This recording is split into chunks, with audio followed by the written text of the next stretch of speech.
Welcome to Fun and Games Side Quests. Every episode is a different host sharing a video game they love and why they love it. Hello, everybody.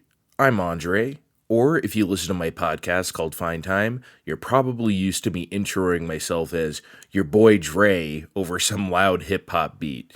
But no such thing right now, as I'm guesting here, and thank you, Matt, for giving me the opportunity to talk about one of my favorite games of all time, the 1992 Sega Genesis classic, Alisia Dragoon. And since all-time favorite is a bit of a broad term, let me narrow that down. I would say that Alisia Dragoon is my absolute favorite 16-bit action game. Yeah, it's that good. Or at least to me it is. So, at this point, you're probably thinking that I got this game for a birthday or Christmas or something like that when I was a kid, and I've loved it ever since, since these types of opinions are often rooted in nostalgia or whatnot. But that's not the case for me, because guess what? I had never even heard of Alisia Dragoon until 2020. So, let me explain. Shortly before the pandemic, or the Rona, as I like to call it. Before Miss Rona came to town, let's put it that way, I just so happened to buy a Sega Genesis Mini, which turned out to be an accidentally great purchase because I didn't know we were about to be locked in our homes for weeks, shortly after that. So having a bevy of games to play on one device turned out to be a great thing to have at that time. And on this Sega Genesis Mini console was a game called Alisia Dragoon. I'd never heard of it before, which surprised me, because while I haven't played every game in the world, I've at least heard of most of them, and I've never heard of this one. So I was like, okay, let's just boot this up. Let's see what this is about, right? And the first splash screen shows up, and it says Game Arts. And I'm like, okay, cool, Game Arts, that's a name I know. The next splash screen shows up, and it says Gynax. And I was like, oh shit, Gynax? Oh my god, okay, interesting. And if you don't know who Gynax is, they're an anime studio, most known for producing stuff like Nadia, Secret of Blue Water, Gunbuster, Royal Space Force, stuff like that. And after Alisia Dragoon, they'd probably go on to produce stuff that's more familiar to people in our age group, such as Evangelion or Fooly Cooly, even, among many others, of course. So you don't really see Gynax's name in video games. So I'm already really intrigued before I even start the game. And then I actually start the game, and I die in roughly 2 seconds. Because the game just throws you right into it. It's like, whoa, all these mosquitoes are flying through the air right at you. And it's like, whoa, what are these killer plants on the ground? Holy crap, I'm shooting lightning from my hands. That's a thing I can, what the hell is going on? 2 minutes later, I'm dead. And Alisia Dragoon doesn't have lives. It has continue items that you have to seek out and find in the stages. So yeah, I died, and it was game over. Great start by me. So let's try again. And I tried it again. And on that second try, I got a little farther, or rather a lot farther, honestly. And I got a feel for the controls and the language of the gameplay, if you will. And I was in love. In love. I know this is going to sound so corny, but in a way, Alisia Dragoon feels like the game I was waiting to discover my entire life. I don't buy mini consoles to play the games I've already played. I largely buy them to play the games I haven't played. Because who knows what hidden gems are out there unless you play them. And that's why I bought the Sega Genesis Mini. Not just to play Sonic again or something. I want to see what's out there that I haven't played. And finding Alisia Dragoon felt like I had discovered gold. It was exactly what I came here for. Let's talk about that gameplay some more, since I already mentioned it in passing, that you can shoot lightning from your hands, which is the coolest thing ever? Like, when is that ever not cool? And you can do it without a whole lot of restriction. You know, it locks onto enemies automatically and it just zaps them to death. It's fantastic. And one of my core tenets of good video gaming, if you will, is that your character has to feel very capable of the situation, if not a total badass. And Alisia Dragoon absolutely does make you feel like a badass, zapping everything in sight. From those little mosquitoes I mentioned a second ago, to like alien soldiers, I promise that wasn't a pun, to big bosses, you know, everything. But there is a stamina bar for your lightning, though, which means you can't just hold down the button the whole time and win. You do have to let up at some point. And that's where the strategy comes in. Also, the lightning itself is not a particularly strong attack, which doesn't sound like fun on the surface, but it balances out, because if you don't attack for a little bit and you let your stamina bar fill all the way to the top, and then you press the button, you'll unleash this lightning wave that hits everything on the screen, and it's really powerful. If you do it to bosses, especially up close, it can really whittle them down fast. So there's this risk-reward element of, okay, should I let the stamina meter build all the way up so I can potentially take out these guys in one shot, but me not attacking means these other guys are attacking me, and they're going to hit me until I do, so maybe I should just zap them with the regular, weaker lightning in the meantime and dodge a strike. You know, it just becomes, you get the idea. It becomes this thing of risk-reward elements that stack on top of each other, and it's balanced perfectly. And the gameplay supports a variety of different scenarios in which you'll want to use either or, and that type of on-the-fly decision-making is everything to me. That's what I love in video games.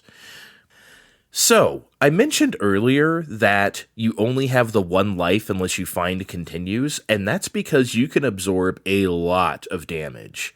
The game can get pretty chaotic with lots of things coming after you and shooting at you and stuff at the same time, and the balance to that is that Alisia can take quite a bit of punishment. Like, more than a Castlevania game or Ninja Gaiden or, you know, I guess Mega Man might be a good example. Other games of the time that you have energy bars, big energy bars, Alisia can take more than that, you know? And again, it feels cool that you're this badass lightning hands lady that doesn't die easy, but somehow it's balanced to where it's not a cakewalk. The power fantasy aspect of action games is very important to me. And rarely does a game get it right like Alisia Dragoon does. It's just incredible. You also have these 4 dragon familiars to assist you, which I won't get into too much here because they take too long to explain. But basically, it's just another cool gameplay layer that you can have. These little helpers to use to your liking to really suit your gameplay style. It's such a well thought out, fantastic game. Pretty much flawless. And of course, nothing of what I just said means anything without a great audiovisual experience. And, oh baby, does this game deliver. It over-delivers, in fact. I don't even know where to start. Actually, let's start with the level layouts. Because while this isn't an adventure game by any means, there are a lot of secrets to uncover. And it's in your best interest to find them because it's your only opportunity to level up your health and your dragon familiars, and most importantly, your attack power. You max out at level 8 attack power, and the difference between that and like 6 or 7 level attack power is pretty significant. That can mean the difference of doing an extra loop or two of a boss pattern, because you can't kill them as fast if you had a higher attack power, right? And those extra loops can get you killed versus not getting you killed. So it matters, you know? Unless you're just a total expert, you're just going to dodge every single attack in the world, which good luck to you, you know? And finding these secrets are a lot of fun. If you're intrepid and you just check for some hidden walls here or there, or go down past, you know, the opposite direction of the way you're supposed to be going. Oh, what's over here? You know, as long as you do that stuff, you will be rewarded for your efforts. So they're not too hard to find.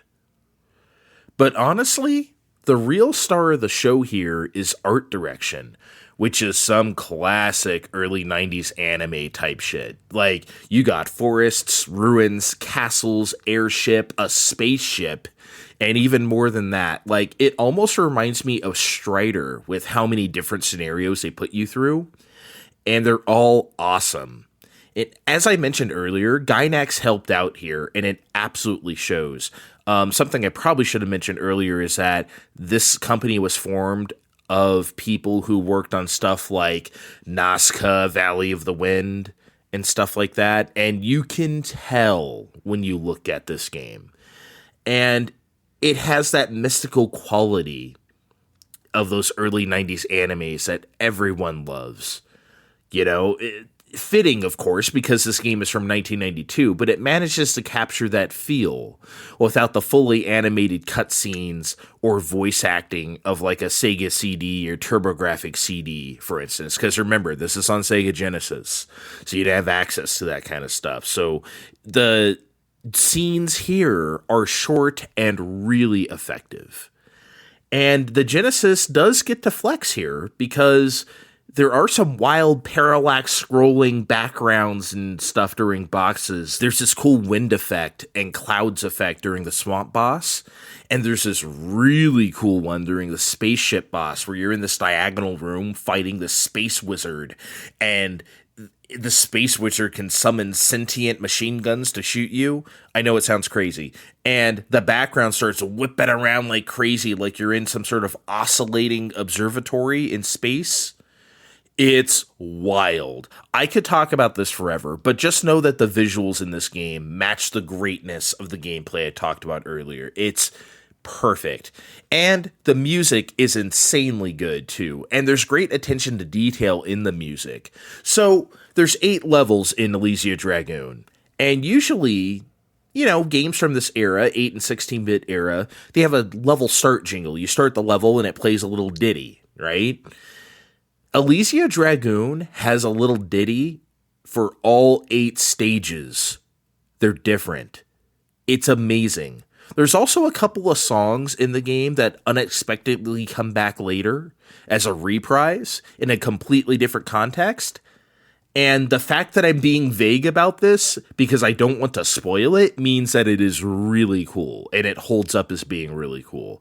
I know what I'm describing sounds like standard practice with music these days, but back then, you simply didn't have music used that way. So it's impressive to hear, even though, again, I played this for the first time in 2020. And speaking of which, and I'll leave everyone with this because I want to share this before I go. Before I started Fine Time, I used to be on another podcast. And on this other podcast, I was talking about the Sega Genesis Mini, and as I started to talk about Alisia Dragoon, I started to get pissed off, like legitimately angry. And that feeling surprised me. I was like, where is this feeling coming from?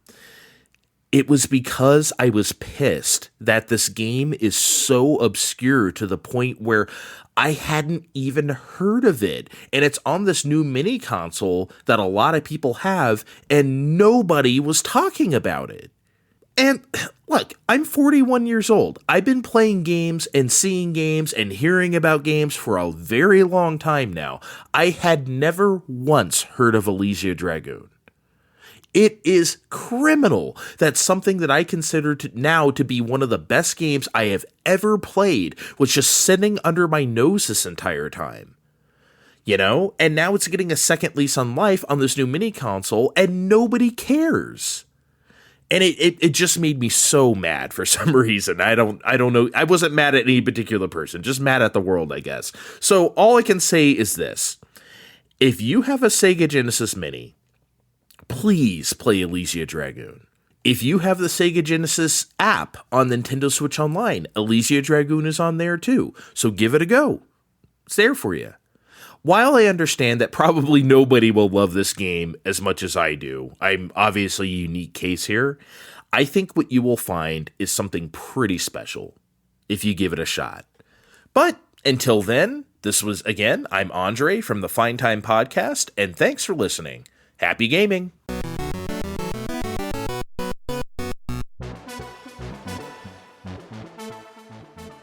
Have you ever sat on a long commute or a dull day in the office and let your mind wander back to the days of rectangle pizza, bowls and bowls of sugar cereal, and gushing over your favorite cartoons and movies in school, and worry that those favorites from childhood won't hold up today? Well, the Saturday Morning Confidential podcast answers those questions for you. Host Maddie Limerick sits down with artists and creators of today to pull back the veil of nostalgia to talk about what's great and what we would change in hindsight years later. So pull on your comfiest PJs, pour yourself a bowl of your favorite cereal, and take a deep dive into the files of Saturday Morning Confidential. Releasing bi-weekly on Saturdays, available on your favorite podcast platforms and at certainpov.com. CPOV. CertainPOV.com.